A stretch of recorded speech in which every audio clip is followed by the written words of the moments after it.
Coach, to start off, can we go back to that game on October 9th against Virginia where you knocked off the defending national champions?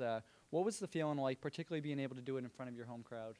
Yeah, I think it was a great performance and great result for us. We had our alumni on campus as part of Alumni Weekend. Paul Keegan was inducted into the Varsity Club Hall of Fame here at Boston College. So there was definitely an excitement before the game, and it carried over onto the pitch, and the kids really performed well. Virginia, obviously, quality team. A good majority of the players back from the national championship. And it just shows you how difficult it is to win those types of championships. So we have a lot of respect for UVA.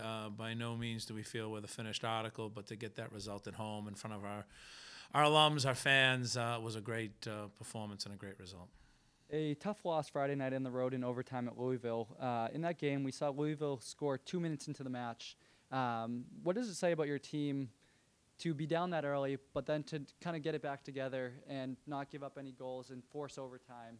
What's it say about your team and like their determination and their will to stay in those games? No, I'm glad you posed the question that way, because I would have to agree that's how we look at it.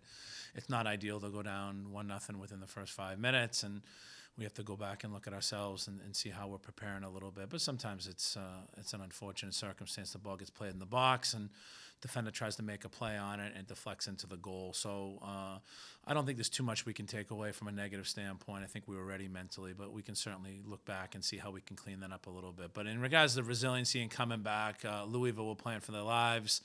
I think we showed a lot of character in the way that we stayed in the game. Equalized, and then in overtime, I think we had our chances to win the game, and unfortunately, just missed off. And then they came down and scored a good goal. So, the fine details, the fine margins at this level really make a difference. And there's certainly some positives to take away. It was a tough loss, but just like the UVA win, we have to move on. So you can't hang on to the wins or the losses too much. You learn from them and then prepare for the next one. What are the focuses in training leading up to this final stretch of the season? I think at this point you're managing people, you're managing bodies. I think we alluded to it before, how we're rotating more people in, which is great. It says a lot about our depth, says a lot about the quality of our group. So we're rotating people in to keep the energy high, and obviously they need to come in and take on the roles of the people that they've come in for. So it's not like a basketball game where you have 5 guys on the court. I mean, you have 11 people trying to get them on the same page. It's not easy. So we're focusing on those types of things, situational play, up a goal, down a goal, that type of thing. And going to Clemson on Friday would be a big challenge for us. They're playing very, very well, the defending ACC champions. So it's going to take all of our focus and all of our energy to prepare for that game. Zeiko Lewis scored his 5th goal of the year. How critical has he been to your team this year? Yeah, I mean, we don't like to talk about individuals, but Zeiko certainly is special.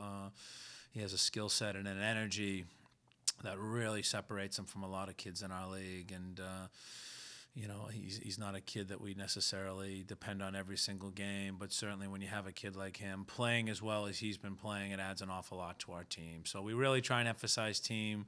We really don't put people up on pedestals. We try and have everybody contribute, but certainly Zeiko is a key component of our squad and one of the reasons why we're playing so well.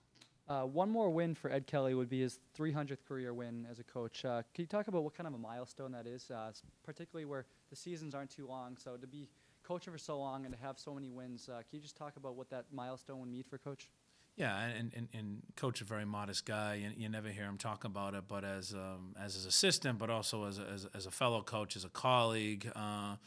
For someone who's been doing it as long as him, you're basically averaging 10 wins a season, and as you alluded to, you know, we're basically playing 16 to 20 games a year. So, you know, that's a very, very impressive record, and it goes to how effective he is working with young people and top managers in the world like Sir Alex Ferguson, guys like that. They find ways of adapting over time, and Ed's very young and energetic at heart and fantastic with the kids, and his the way that he looks at the game hasn't changed, but the way he interacts with kids, I'm sure, has changed over time, and he's adapted a little bit. So it's full credit to him. He's a fantastic coach, great mind for the game, but most importantly, he's a great guy.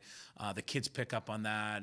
It's a pleasure for me to work with them and the rest of the staff, and I know the kids love to play for him. So we don't look at the milestone. We just try and play and try and be successful, but the day that it does happen, you know, we're going to be very happy for Ed, and it's very well deserved. And you talked about the Clemson game coming up a little bit, but for you, you're quite familiar with Clemson, having been there as a coach before.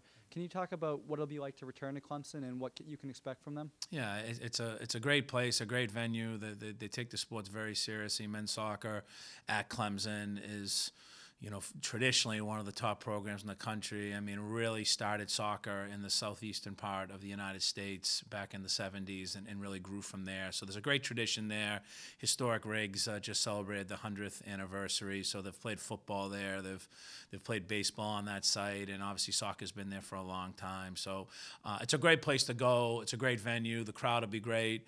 Coach Noonan's a very good friend, but someone I have a lot of respect for. Definitely one of the top coaches in the country, and his staff, people that I've become close with. So, but you don't get caught up in that. Once the game starts, you focus on it as if every other game. But I know a lot of the kids on that team. It's a very, very good squad. It'll be a big challenge for us, and I think anyone that's down in that area should come down and watch. It should be a great game. Thank you, Coach. Thank Good you. luck.